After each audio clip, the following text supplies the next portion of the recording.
Hello everybody, welcome to Glass Half Dead. No, let's try it again.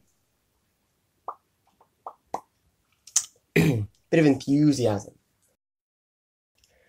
Hello everybody, welcome to Glass Half Dead, and let's try and do part 2 of the Commanders Specialism breakdown with a little bit more enthusiasm and a little bit less mumbling.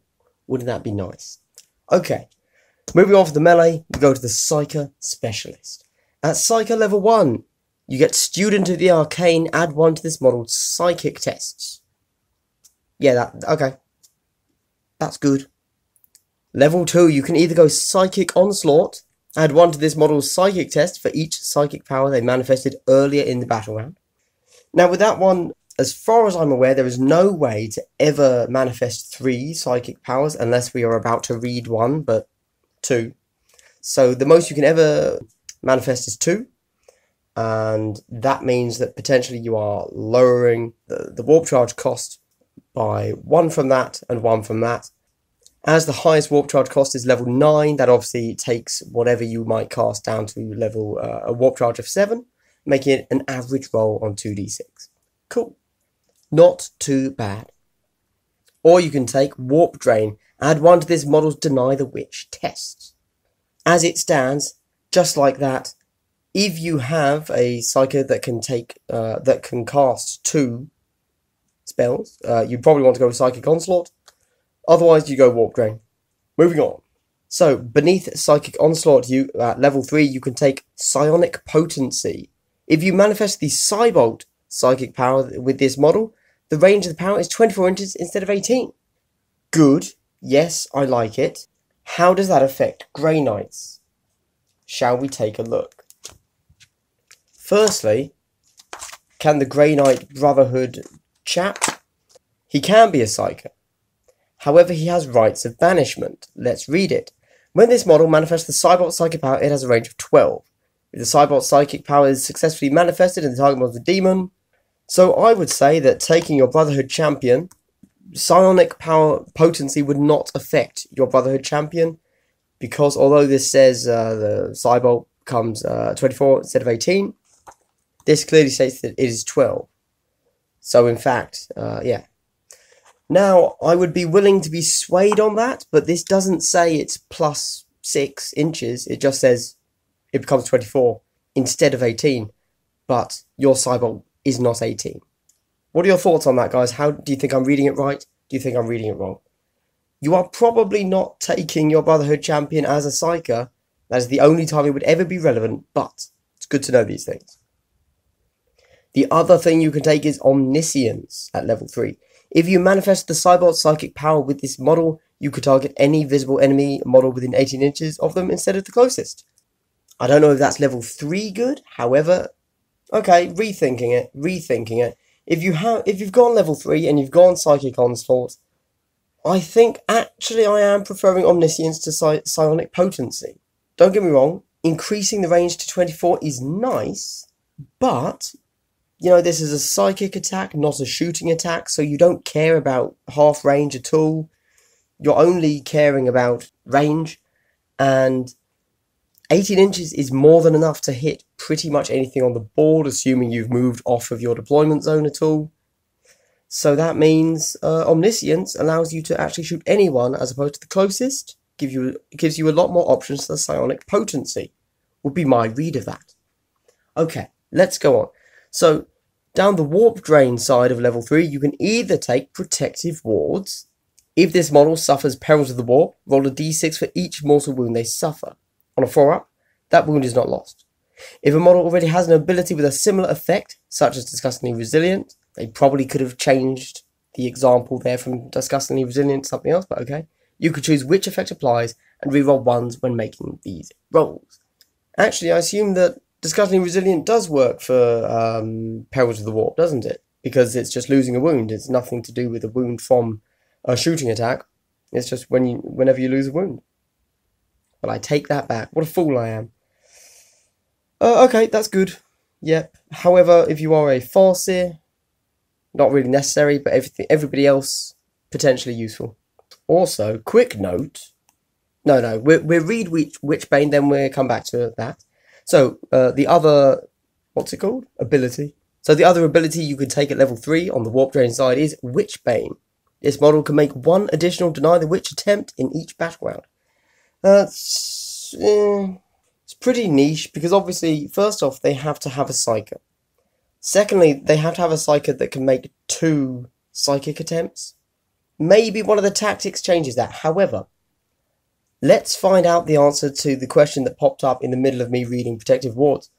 So if you're adding 1 to this model's Psychic tests, does that mean that you are Perils of the Warping on a 9 or on an 11 instead of a 12? Let's find out. Oh, and we found it out immediately. If you roll a double 1 or a double 6 when taking a Psychic test, the Psyker immediately suffers Perils of the Warp. Doesn't say anything about if you roll a 12 or if you roll an 11. It just says a double 1 or a double 6.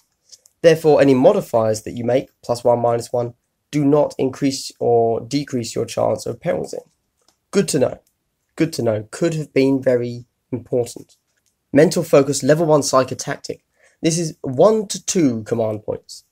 Use this tactic after manifesting the Cybolt. Typo. Use this tactic after.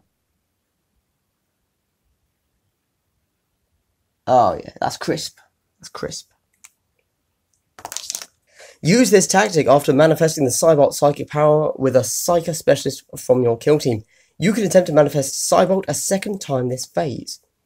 This tactic costs 1 command point unless the Specialist can normally attempt to manifest only 1 psychic power in its psychic phase, in which case it costs 2 command points instead. You can manifest Cybolt twice for 1 CP. So just, thinking about Mental Focus, if you took a Tzeentch. What are they? Thousand Sun Sorcerer. You could do 2... No, you couldn't. I'm lying. You couldn't. I say it all wrong. This is simply letting you cast Cybolt twice. It's not saying cast Cybolt, then a free Cybolt, and then another power. It's just you can cast Cybolt twice. So in fact, actually, the Tzeentchian Thousand Sun Sorcerer is the worst person to use that on. Okay, good to know. Loremaster, level 2 Psyker tactic, 2 command points. Use this tactic at the start of the psychic phase. You can exchange 1 psychic power that a Psyker Specialist of level 2 or higher from your kill team knows, other than Cybolt, for a new power generated from the psychic powers list. Page 17. Okay, that's cool. I like that in theory. It opens up the possibility of thinking you only want one of your powers for a single turn. Or let's say that you only want to cast demonic strength on one particular character, but if that character dies, maybe actually you'd rather cast a different spell on somebody else. Okay, great, swap it out. It's flexible, but it is 2 command points. Questionable. I mean, you don't have to use it, obviously, so situationally useful. Good. Psychic Barrage level 3 Psyker talent, 2 command points. Use this tactic when you choose a Psyker Specialist of level 3 or higher from your kill team to manifest a psychic power in the psychic phase. That model can attempt to manifest 1 additional psychic power in this phase that it has not already attempted to manifest in this phase. It can potentially allow you to cast all of the spells that you know, as opposed to just 1 or 2. Does it stack with Mental Focus? Do you want to go crazy? Go ham, spend 3 CP, so that you cast your first 2 spells that you have taken either from the Psyker list or from your own faction list. Then Mental Focus? No, doesn't. Not at all. Because you have to cast Cybolt first. Okay, so I think they do stack. However, you wouldn't be able to cast all of your spells. You would be able to cast Cybolt twice because of Mental Focus. Then you could cast Psychic Barrage to cast another spell. But it definitely can't be Cybolt again. That's the only limit there. Cool, I like it. For 3 CP, you're getting a lot done in that turn. And I think that's all there is for Psykers. Now, when it comes to the Shooting Specialist, I've already read this a little bit. And depending on when I decide to release videos, you have either already seen me go over this, or it's going to seem a little bit weird in a video I release soon when I tell you I'm giving you a sneak peek of the Shooting Specialism before I review it. but just ignore that. So, shooting level 1, Shootist. Reroll hit rolls of 1 for this model when it makes a shooting attack. Level 2, Trick Shooter. This model does not suffer penalties to their hit rolls due to their target being obscured. Good, I like it. Or level 2, Pistolier. This model can shoot twice with one pistol weapon they are armed with in the shooting phase. After they have shot their pistol a first time, immediately shoot with it again. I like it. Now obviously, this is going to come down very strictly to whether or not your model has a pistol, right? So, Pistolier instantly jumps out to me as someone that you want to use with the Magus Dominus, if you're taking him as a shooter, and also the Autarch, because they almost certainly have a fusion pistol. Obviously, if you don't have a pistol, Trick Shooter is the way to go. Now, level 3 below Trick Shooter, we have Targeting Weak Spots. Add 1 to wound rolls for this model's attacks when it makes a shooting attack. It's useful, yeah. Or you could take Precision Strike. Each time you make a wound roll of 6+ for this model's attacks in the shooting phase, inflict a number of mortal wounds on the target equal to the weapon's damage characteristic. The attack sequence then ends. Now I've unpacked exactly what the attack sequence then ends means in the previous video, so that is potentially very nice. Basically, if you have any gun that gives you multiple shots, preferably, well, the more the better, obviously, but this is doing good stuff for you. Moving over to the level 3 abilities under Pistolier, we get Hip Shooter. This model can shoot an assault, rapid fire, or pistol weapon in the shooting phase, or reactive fire Overwatch, even if it advanced earlier in that battle round. If it does so, you must subtract 1 from any hit rolls made when firing that weapon, unless it is an assault weapon. So basically it lets you treat rapid fire and pistols as if they were assault weapons. It's cool. I don't know if it's level 3 cool, but it's nice. Or you could take Long Bomb. Double the range characteristic of any grenade weapon this model uses. In addition, this model could target an enemy model that is not visible to them with a grenade weapon, though if they do so, the enemy model counts as obscured. Now, again, I've got to be honest, guys, I don't tend to use grenades that often. They're very short range, and if I'm that close, I probably have charged or want to get my double rapid fire in there. This is potentially useful. Well, this definitely has use for the Autarch. I will show you why. Don't get me wrong, it's possibly useful for others as well.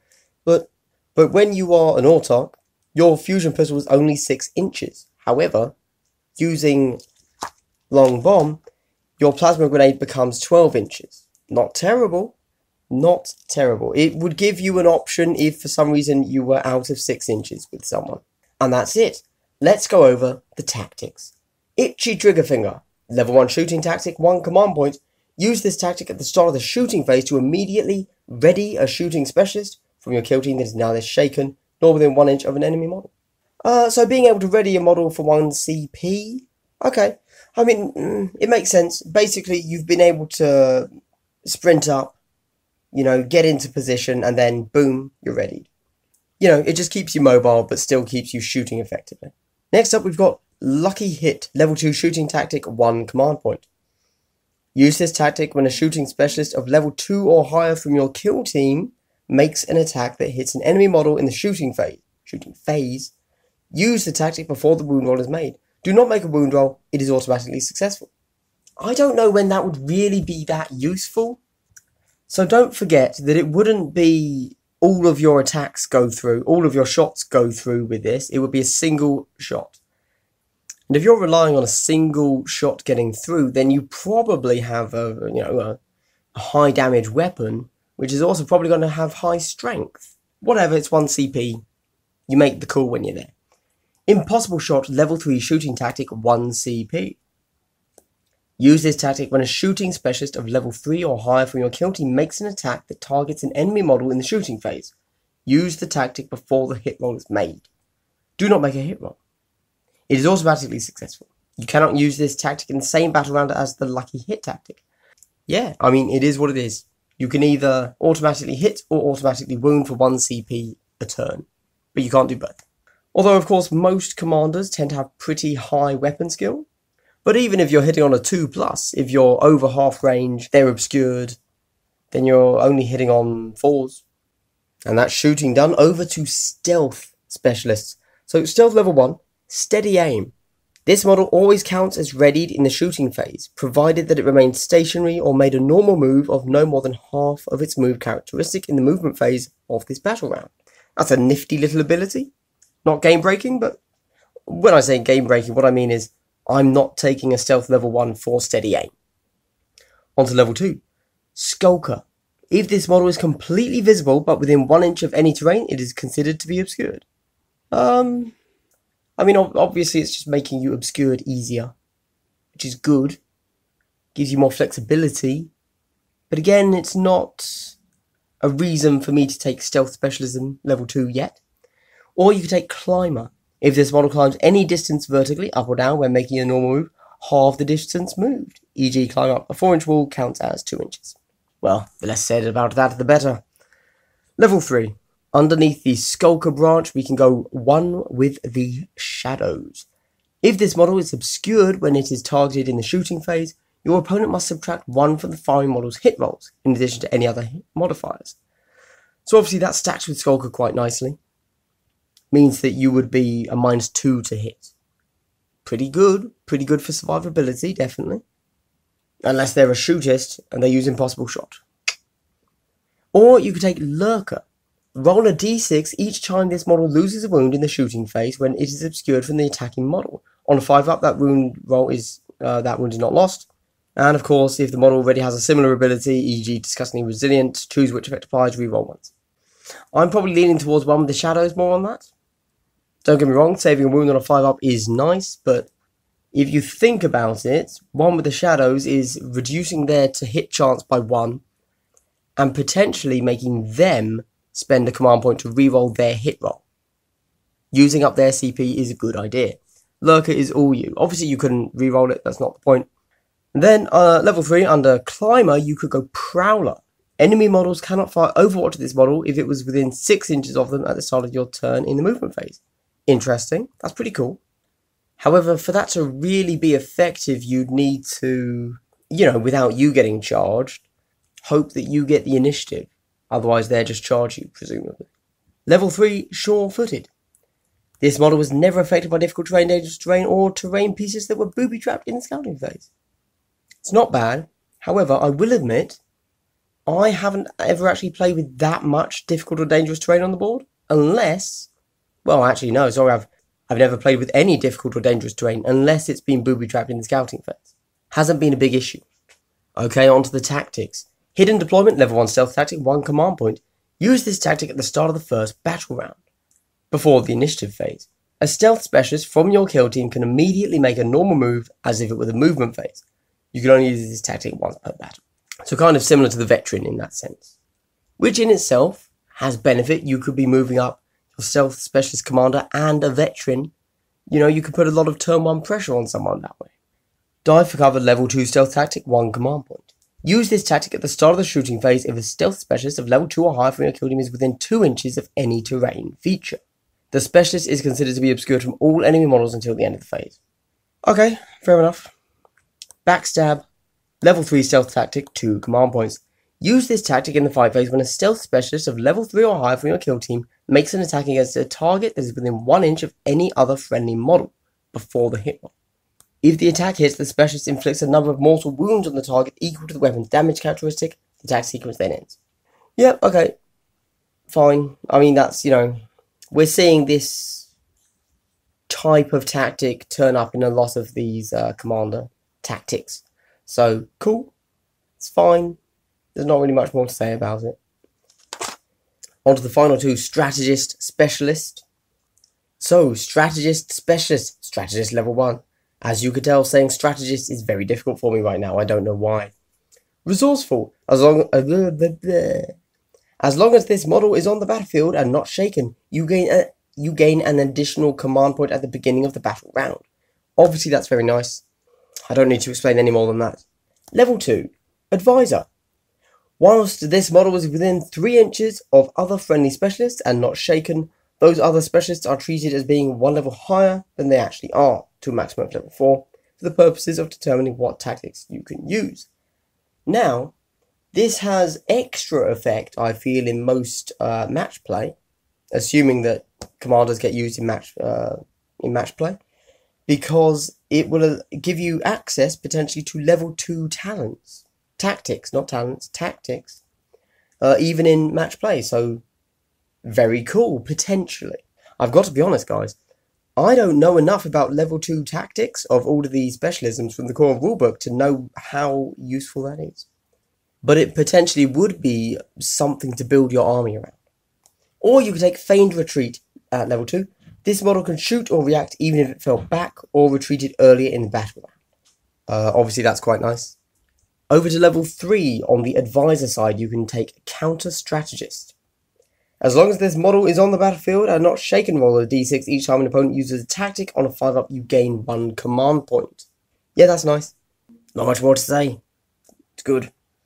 Or you could take Master Tactician. As long as this model is on the battlefield and not shaken, subtract 1 from the command point cost of all tactics you use to a minimum of 1. So generally you're going to want Counter Strategist unless you know exactly what you're doing and most of your CPs are going to be 2. Also, though we'll come back to it. Okay, so in level 3 under Feigned Retreat, we have Famed Commander. If this model is on the battlefield and not shaken, gain an additional command point at the beginning of the battle round. Lovely. This can only be spent on an aura tactic for this model in this battle round. Less lovely. So a lot of the commanders have aura tactics, and this just lets you keep it on for free, effectively. The other option is Mission Critical Mastermind. Your kill team cannot be broken whilst this model is on the battlefield. That's not bad.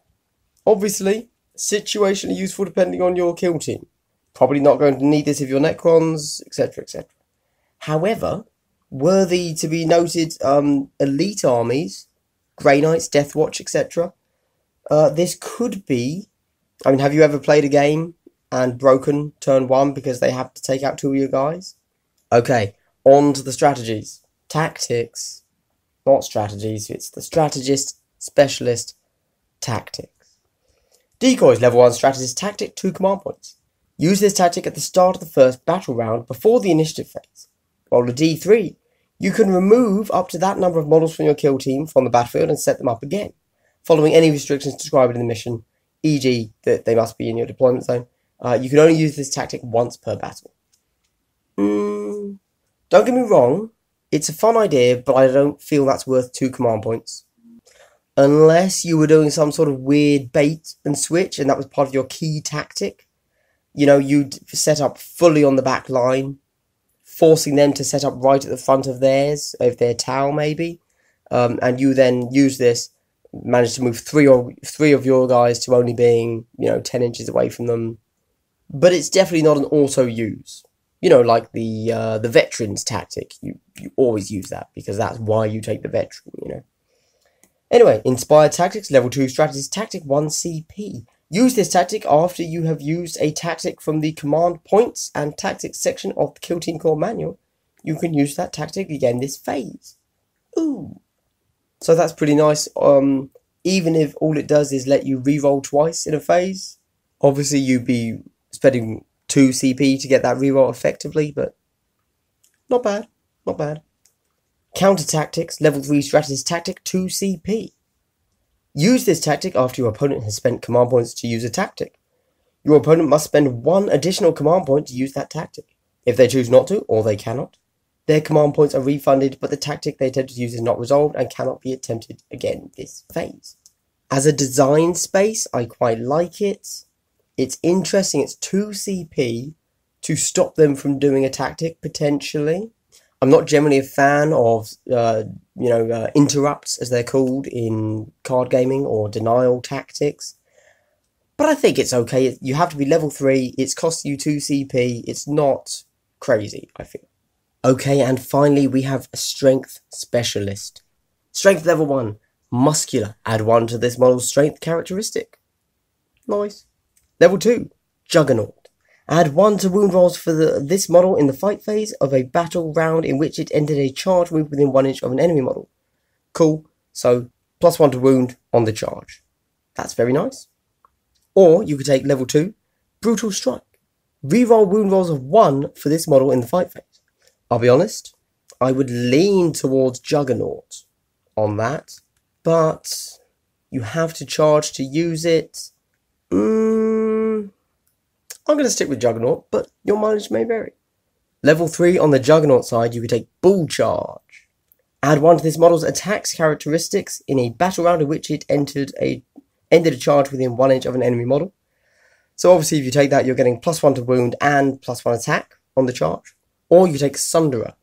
Improve the AP characteristic of this model's melee weapons by 1. Now that's pretty nice as well, actually. Ooh, that's a tough one. I think that one really comes down to the specific model you're using and whether or not their model has AP.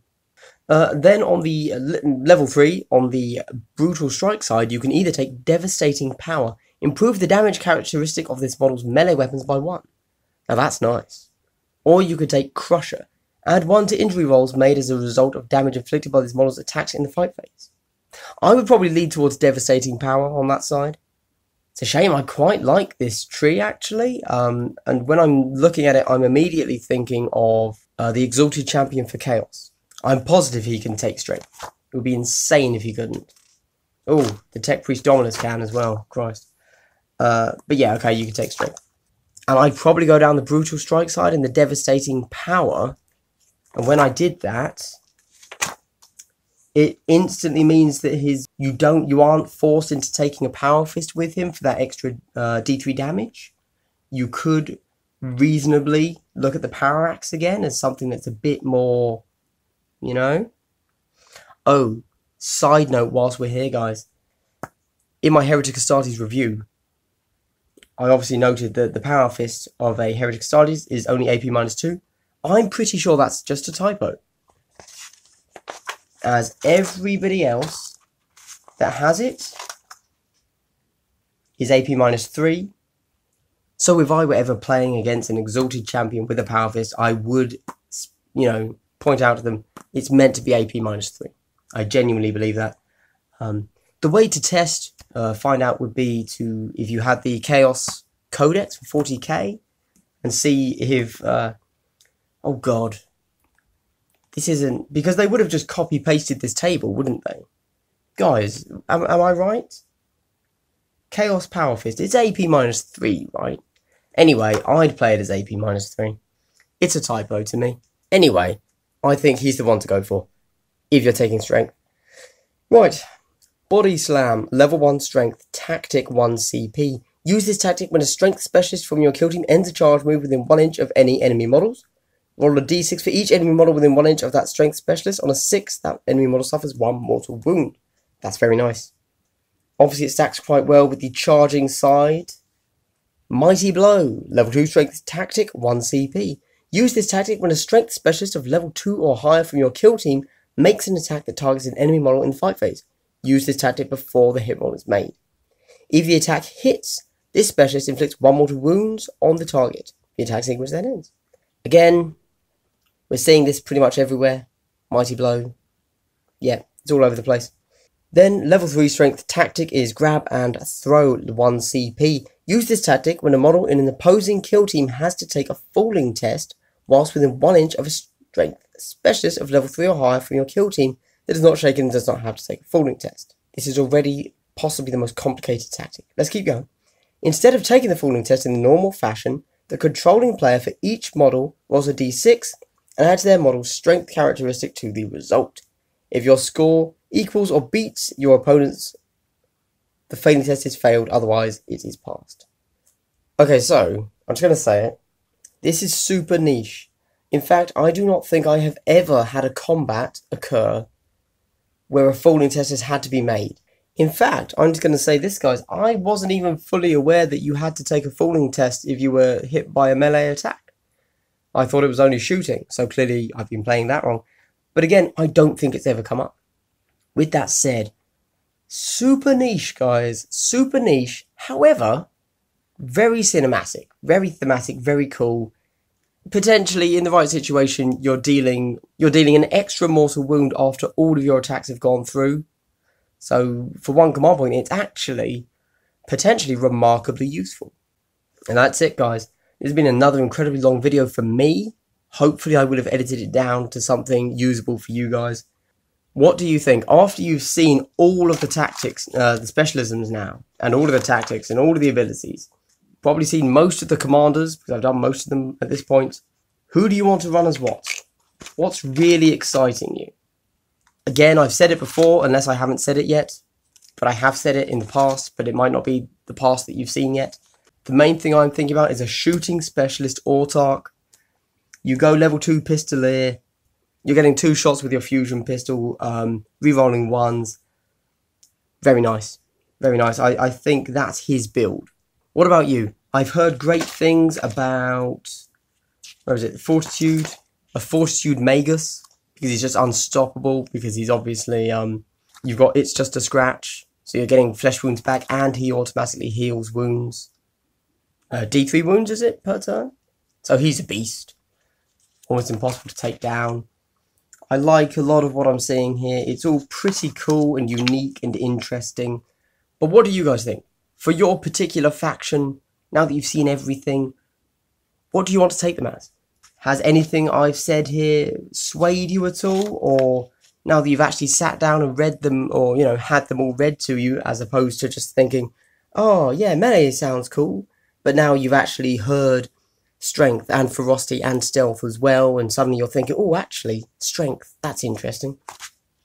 Or maybe you were naturally assuming that you were going to take your psychic character as a psyker, but now that you've seen everything, you've decided to take them as a strategist.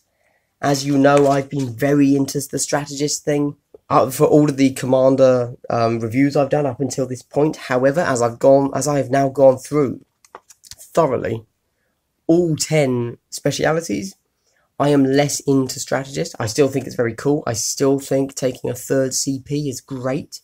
However, it's no longer kind of my automatic go-to. I'm no longer looking at every single character and thinking, oh, I could get a really cheap strategist if I went with them.